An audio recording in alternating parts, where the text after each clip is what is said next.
Let's get up and running with Unreal. So we're going to make a level from scratch. The homework is to continue on with the brainstorming that you're doing, do some mood boarding, um, look at the Miro board, and then develop your story a little bit further. And again, you'll be working on the story idea for the next couple of weeks as we get into world building and level design and avatar creation and animation, that kind of stuff. So the one constraint is that we're only going to work with starter content and not use anything from the internet. So only what's installed in the engine is what we're going to work with today. That's the whole point of doing creative constraints. So while the map is loading, or when my project is loading, I'm going to show you a couple things. But first, we're going to be using 5.2 for this class, so we'll launch that. And while shaders compile and that kind of stuff, I'm going to talk a little bit about level design and how you do it in different phases. So I've installed the engine for 427, and I have the content examples. I've talked about this before, that in the samples there's content examples, and it is the encyclopedia of like most things you can do with the Unreal Engine, and it's set up like a little hall of science, and you have different categories like particles, and in this case we're going to look at level design, and it's not in the newest version. This is only in back in Unreal 4. So I just installed it to show you this whole thing while whatever the heck is happening with my launcher finishes doing what it needs to do. Cool. So if you, there we go. So if you go into Unreal Engine documentation, you can choose between the different engine versions. And of course, we're in 5.2. But if you go to the content examples and get onto 4.2.7, you'll see that you have different categories for what was in 4.2.7, and it talks about the level design workflow. So that level design workflow is has different stages, right? It has one for just the prototype, then for meshing, then for lighting, and then for polish, right? And so you can go through and look at all these different things. Let's see why my engine isn't getting started. I'll do it again. Launch.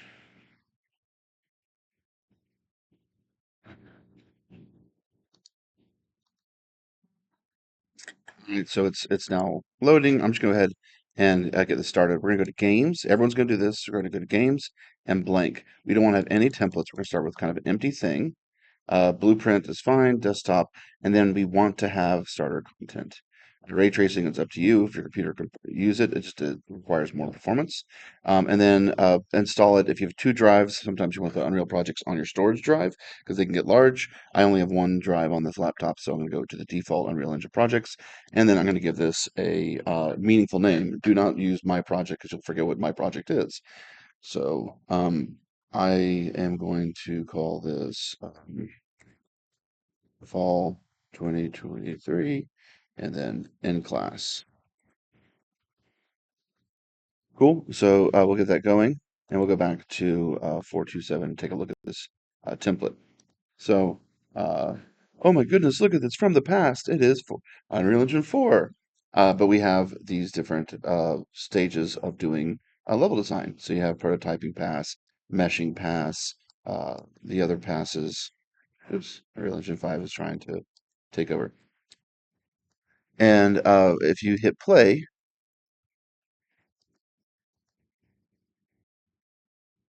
you can do, yep, you see that this is the simple thing, right? So you go through and it just has a prototype, right? This lets you understand pacing and scale, but no real effort towards any fine detail. So this is what we're doing. This is how you make maps. You don't want to get really, really far with detail when you're not going to, if things might be changing, right? And then once the block out works, then you can start adding in some meshes, right? Start bringing in some better things, right? So now we don't have just a block of blocks. We have the actual the winged victory statue, and then obviously then you can start adding in more materials and lighting until you have sound, particles, all that kind of stuff. So this is the whole idea. These different stages, and we're going to be working at the prototyping stage. That's just what I want to show you. So don't get too caught up with details. It's more about making blocking out. We're going to come back to our levels later and refine them with higher quality assets once we get out of just the content and the starter content. All right.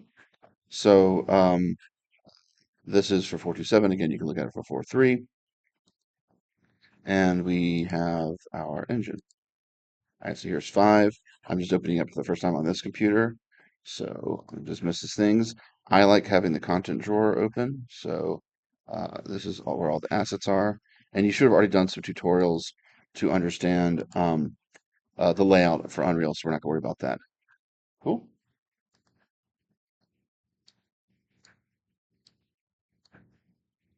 So this project is going to be where I'm going to prototype everything for in class. Oftentimes you have a sandbox project where you can add a lot of big files and marketplace content, things like that, that would make a big project, make your professional project get too bloated and take too long to open up and share on cloud storage. So I usually have a sandbox project. This is going to be my sandbox project. I'm going to install everything to this thing, and then you can migrate just the final assets to the final class project, which we'll get into in the second half of class. Right. It comes with a couple of template maps you can take a look at. We can filter by different kind of things, sort of filter by levels, and you see that we have the minimal default, starter map, and advanced lighting. Minimal default is something you can start off with and take a look at. So here it is. It's these chairs and the statue, but it already has a lighting system, right? It already has a dynamic day-night sky, right? So if I hold down Control and L, it has my light that I can drag around, right? And see what time of day is, and then everything's already built for me. Okay. Sometimes if you look at certain items, it gets you'll see that like the autofocus or not autofocus, auto exposure is on. That is over here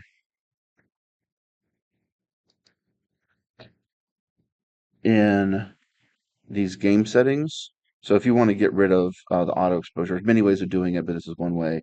It's to try to be nice to you and make it so you can see everything all the time. We want to lock it maybe at an exposure.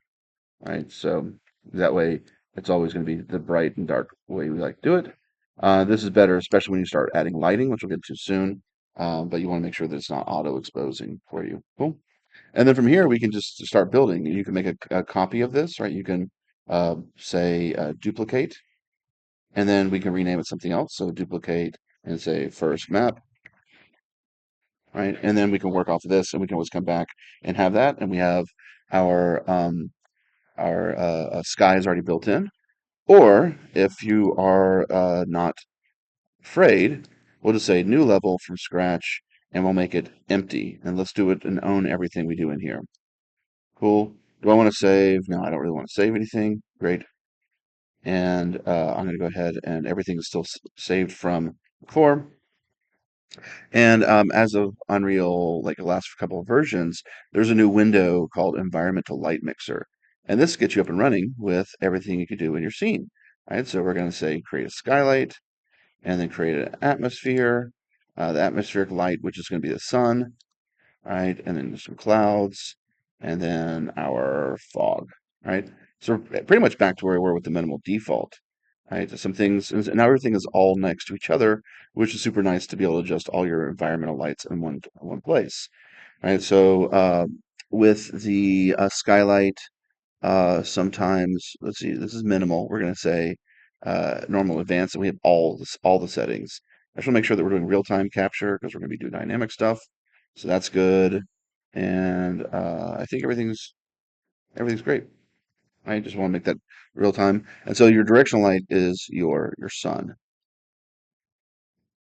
But we have nothing to look at because we don't have any meshes in here. You could dock this if you want to come back to it later on. All right, and everything's just next to each other. Right? If you want to go back to just minimal, see everything side by side, it might be useful. And go back to the content browser, and here's where all our projects are. Right? And so the starter content is all in this folder. As we build things, we're going to have our own style guide, and our uh, assets are going to be in another folder called assets. But we won't be adding much today. We'll get into some blueprints in a second. So I'll make a folder for blueprints. And we should all have looked at blueprints already from doing some of the prerequisite courses. There are some in here already. which are nice. They're just ways of combining meshes together, a little bit of interactivity, right? So we have like these ceiling lamps, right? And they already have a point light built in. And then if you look at them, let's say you put them in the world or something like that, you'll see that we have some settings. These are the blueprint interactivity where we can actually adjust some of those settings right there, right? But before we start getting into meshes, let's start off with first a landscape. So we have different modes. Go to landscape mode, and you'll have a new panel up here on the left, which is how big do you want this landscape to be.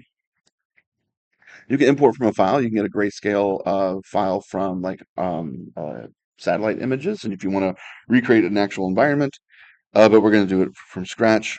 Uh, we can choose a material that's going to be the baseline material. So in the starter content, we should have some materials, right? And maybe I want my thing to be mossy or grassy, right? So boom. And then the default scale. We're making movies, we're not making games, so we shouldn't need a huge landscape. We're going to create little vignettes where we're going to shoot and record motion capture, but we don't need to be a game where people are going to be open world exploring everywhere. So we can definitely bring back how many sections we have, make it smaller, and then but this also dictates resolution. So maybe you want a high resolution because you want a lot of details in your stuff, but you want to maybe bring down scale here.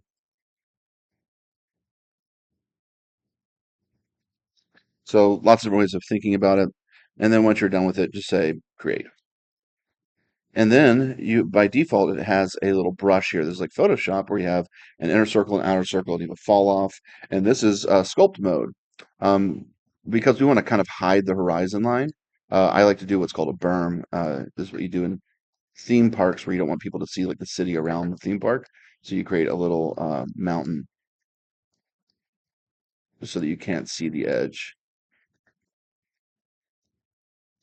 Cool. And then if you go too high, I think if you hold down Shift and click, it goes back in. All right. So you can reverse. Now when you're down here, you don't see that horizon line. All right. And then we can build our world out of here. So if I hold down Shift, I can make a divot. And the old way of doing water was to then to leave the sculpt mode, go back to selection mode, and then we can bring in a mesh. Right. I can just type in plane. There it is. Scale it up. I'm going to lock all the settings together, and we can just drag it, make it bigger. And this is the old way of doing water. For some reason, my mouse isn't showing up over the viewport, which makes things hard. But for right now, we're going to have to restart anyway because we're about to turn on a plugin. But you guys get the idea of this. So move it down.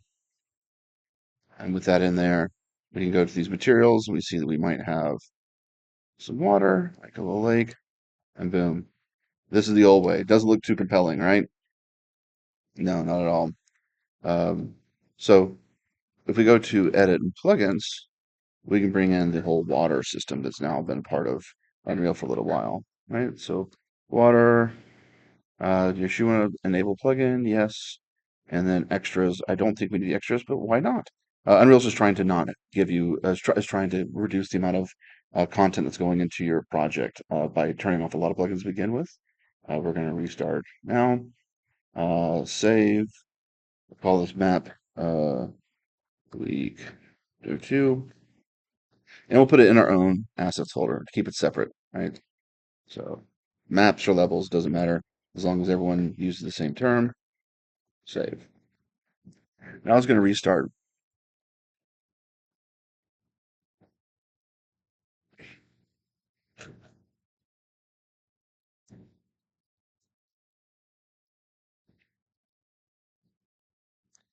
And we'll talk just a little bit about lights. Lighting has changed a lot because of a thing called lumen. And lumen means that we can actually use glowing materials on assets. So I was showing you that blueprint. That was the old kind of blueprint where you put a light at the end of of a ceiling fixture. But now, if you actually just make the light bulb a glowing material, lumen means that it will actually emit light now, and that's not something that used to be possible in the game engine. It's really kind of mind-blowing. Take a look at that. I have a couple shaders compiling, so we'll come back in a second. My map opened finally. This is the one that's the default that's built in to the starter content. But if we go over to Edit and our project settings, there is a Maps and Modes, and you can choose what is the default startup map when you open up the editor. And we can choose our week 2, and now when we restart the engine, it'll always open up to the week that we're working on. It saves you a couple clicks, but it's nice. So now we're in week 2. There you go. It's figuring things out. Let it figure those things out. All right, cool. So here's our level, and here's our not the greatest. So we're going to hit delete, and then hit a regular. Go back up to our landscape, and we're in sculpt mode, and now we can bring back up the earth. And we're going to look for our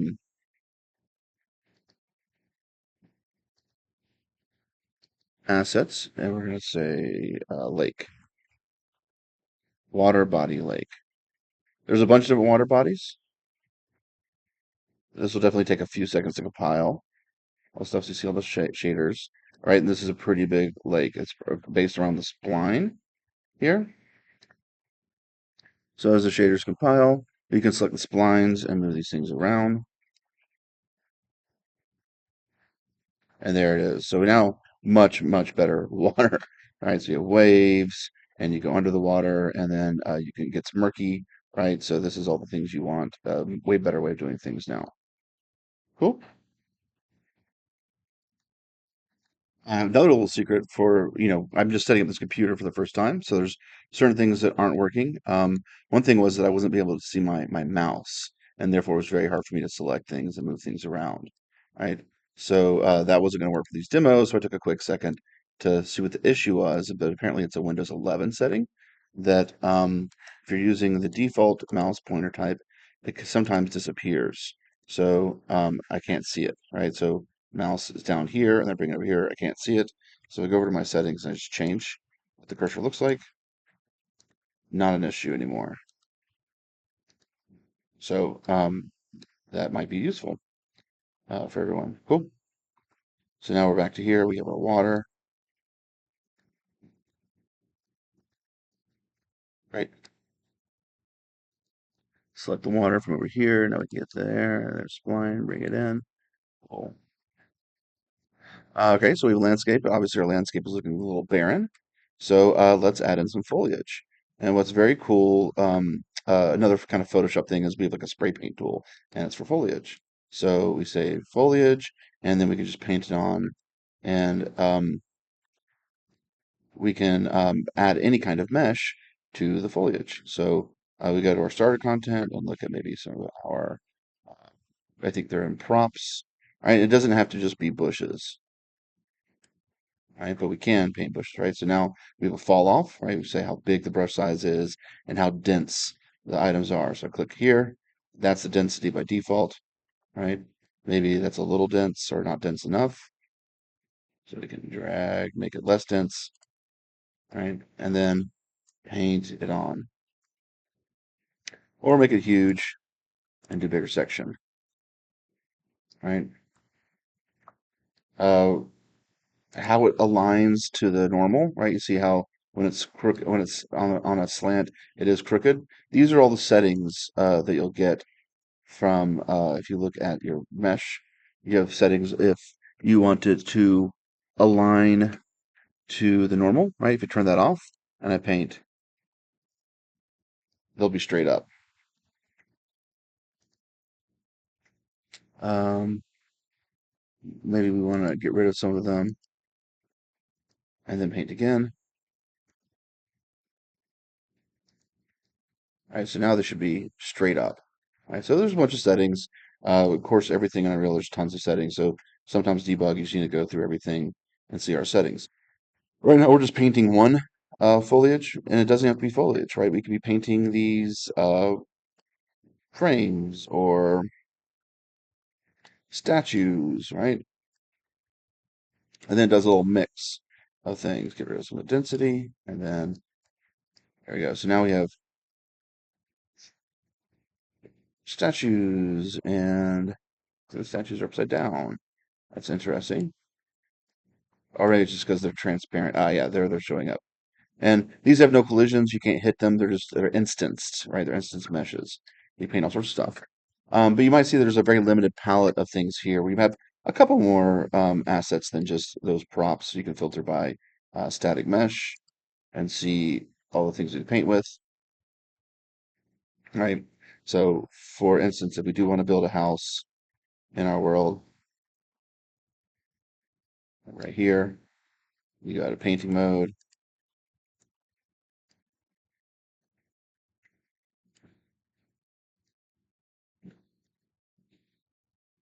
and then if you shift and drag or rotate, you'll actually make a duplicate, or sorry, not shift, alt. That's an I have two.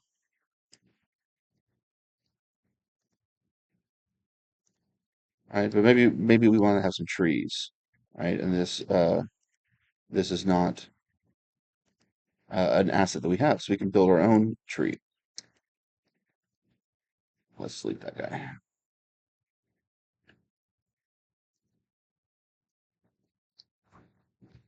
Well, since we're here, let's talk about lighting. You have a few different lights as you build your world. If you go here to the adding, you can see that you have lights. The main ones are directional. You already have one. You only need one. That's your sun. You have a point light, which is technically actually for six spotlights that are looking in all six directions. So it looks like a point. Looks like a point light. It doesn't matter what the rotation is; it just matters the location, right? So it doesn't matter how I rotate it, but it does matter where I put it, right? And then you have settings, fall off, and all that kind of stuff. They go back to our lights. We have a spotlight, right? So it has a cone, has an inner fall off. You got brightness. So how far does it go? Wide is that? Right. And then, but this one doesn't matter. It matters the position and it matters the rotation, right? And then our directional light, if we find that directional light, double click, go to it, we can see that its position does not matter whatsoever. It's only its rotation that matters, right? So the point light is only position, directional light is only rotation, spotlight, uh, rotation and position. Cool. Let's see what kind of fun materials we have.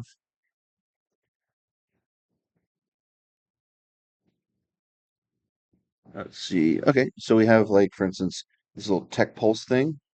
So let's go to our basic meshes, and we're going to get a, let's just say a cube for right now and put it in here. So we can see how things are lit. All right, so it's casting shadows, which is cool, right, by default. And we can see how things are shadowing, right? And your point light for right now, if you want to make a video game, you need performance. You want to make it static. You want to build lighting and bake lighting in. We don't care because we're making movies, so just make it movable so it's easier to work around with. You don't have to worry about baking lighting and stuff in this class, uh, so that's fine. But let's go to this tech pulse and put it on here, and then let's see if we can double click on the settings.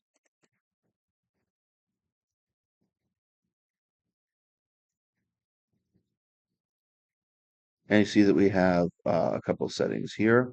And one of these things is an emissive setting. We have the color, and it's supposed to be pulsing,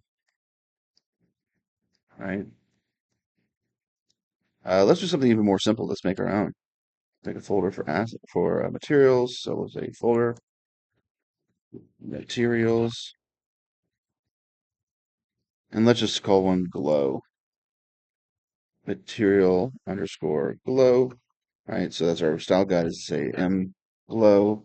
And we want to have one setting in here, which is we want color. So we can hold down three, choose color, give it a name, color, and that is the base color. And then we want to have brightness. I want this to be a unlit. I want it to be not take shadows. And then it's just going to be emissive. I'm going to hold down the S key and click, and I now have a parameter or a scalable parameter for glow amount. And then I can hold on M and select, and I can multiply color by glow. And if it's zero, it'll be black. So default, we want to say 1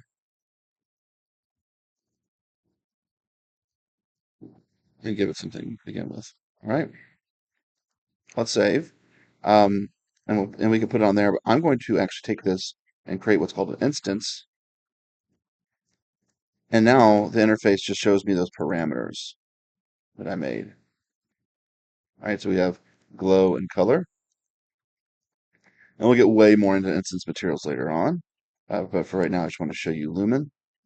So if I take this whole instance thing here to the side, we can watch it glow. And then you see it is actually illuminating the ground. Makes so much sense to you by default, but like this was not possible in game engines until very recently. So it's very cool. See, it's a little slow, right? It has to gather all those bounces. That's just the status of it is what it is, but this is called Lumen.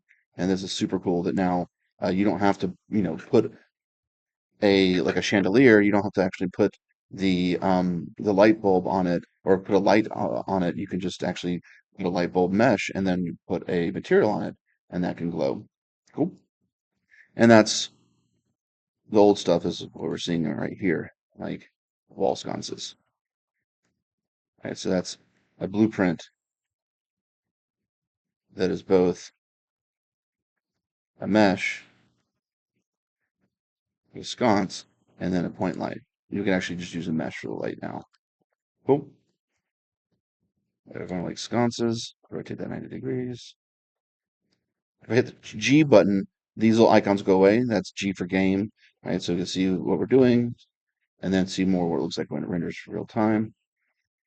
So let's make our own blueprint because we want to address the lack of trees in the world. All right, so yes, we have only starter content for our project, but we can combine all these primitive meshes to be anything we want. All right, so I'm going to go to my assets, blueprints, and we'll say BP tree. All right, actor blueprint, which is the basic kind, BP tree. I'm going to bring it into the world so we can watch it as we're building it. Bring it to the side. There we go. And with our blueprints, and we've already done blueprints with some of the prerequisite videos, but we're on the left side, we have components. I'm going to add in a cylinder. All right, that's going to be our tree trunk.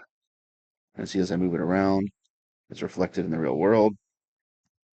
Let's make it a little more. I'm going to unlock it and just do it on two axes. So let's make it a little more narrow. 2.2. And then maybe we want it to be taller. So let's make this maybe 5. All right. So that's just the tree trunk. But now we want to add in maybe a cone for the leaves or something. Again, it doesn't look photoreal, but this is just a blocking out exercise. Cool, maybe so the cone is parented to the cylinder. I might just want to put on the default scene root so that it has its own scale. Oops, wrong one. For two cone. All right, so now cone is 111. Whereas before it was on the cylinder, it was showing the scale of the cylinder to compensate for its change of scale that might be confusing. So I'll bring it back, make it 111, and now we can lock those settings together and scale it. Cool. So there is our weird tree. We definitely want to add some materials. So I say leaf. Let's see what we got. Hold down control. I can scroll and make things icon smaller. And I see that there's a bush. Great. That's not awesome, but it's great for what we need. Cool. And then now let's add in some sort of wood. So say wood. We don't want to be a floor, but I think I'll use a floor. It's fine. Cool. So we now have a blueprint for a tree.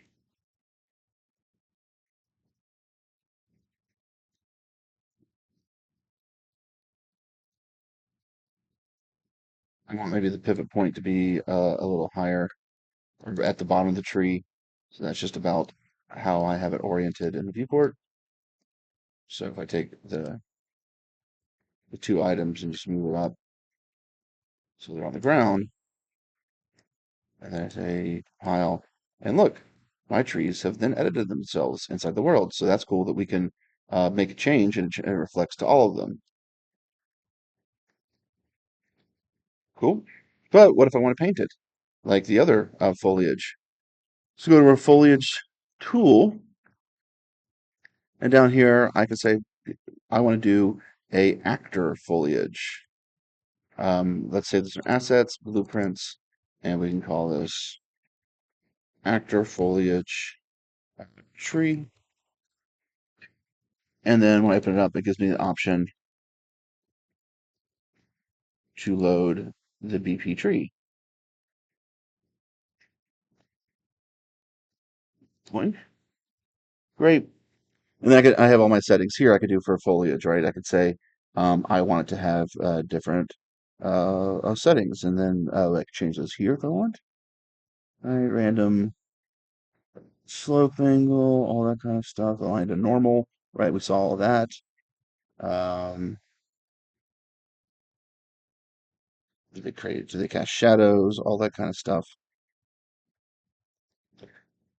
But I think we can also do that if we just look here as well. All right,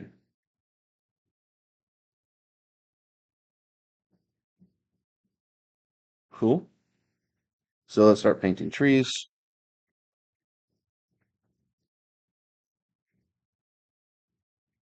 I don't see the tree. Let's back up. I only want to do tree. I don't want to do these. How about that? Uncheck them. Now let's see if we can get some trees in there. Cool. That's aligned to normal. Maybe we don't have it aligned to normal. Uh, take it off, or maybe do it here. We can only search for it. Aligned to normal. Yeah, now it's off. We can delete these. Try again. Great. Everything's drawing. Everything is going up. Cool. And so now we've made little trees, and you can see that as we edit these things, they will be reflected inside the world. So you can make these global changes to all your trees if you want to. So, for instance, I'm going to add in like a particle system, and we have some built in with the starter content. I'm going to choose like the fire, and now you can see in real time that all of them are on fire. Pretty cool, huh? Great. So I'm out of foliage mode, and that shows you how to do a bunch of settings, right? And then if we go back to game settings, you see how it's doing the eye adaptation?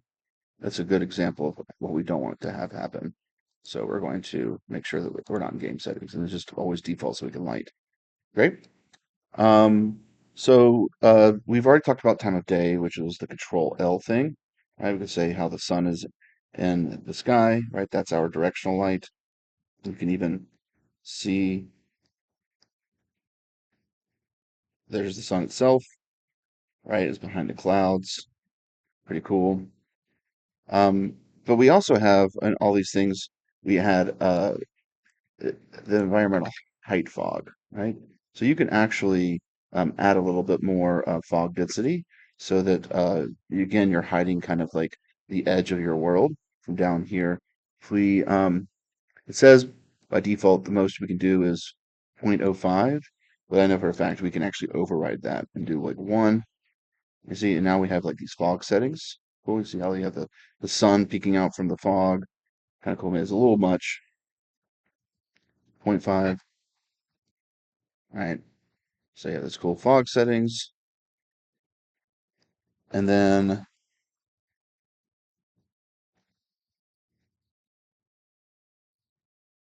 we should have underneath these fog settings some more details. If we keep on scrolling down, we'll see something for volumetric fog. Let's take a look at there, framing it. So now we have these light shafts. You see that poking down through the tree and stuff? That's really cool setting. That's kind of new. So we have that. We have density. We can now look for light shaft occlusion. Let's see. Maybe that's on the light itself. Let's go to the directional light and look for light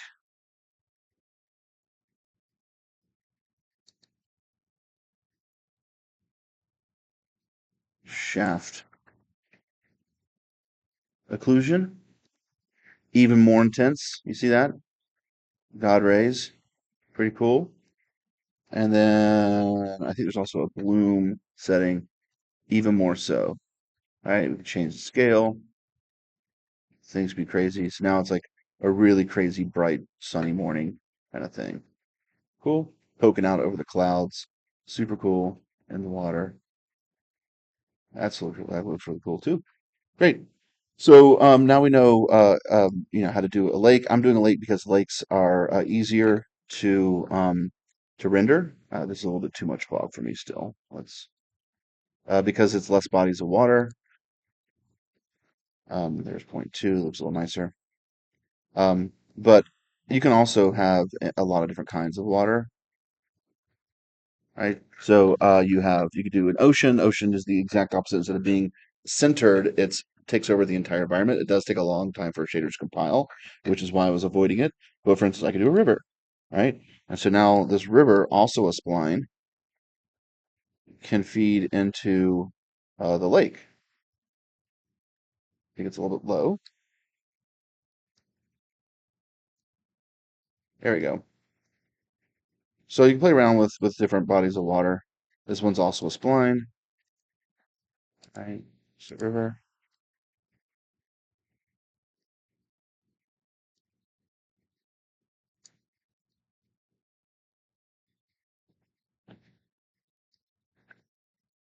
I select spline points so I can go. That's not really giving me as many options as it used to. I'm just moving the whole thing. Select all spline points. Move over. All right. Well, there is a way to edit the water. I just haven't seen it. Let's see. Input key 3. No. So we're on 1.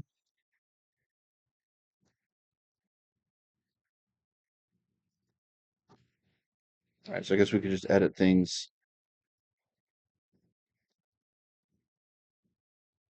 this way, but it should be a graphical way of seeing it.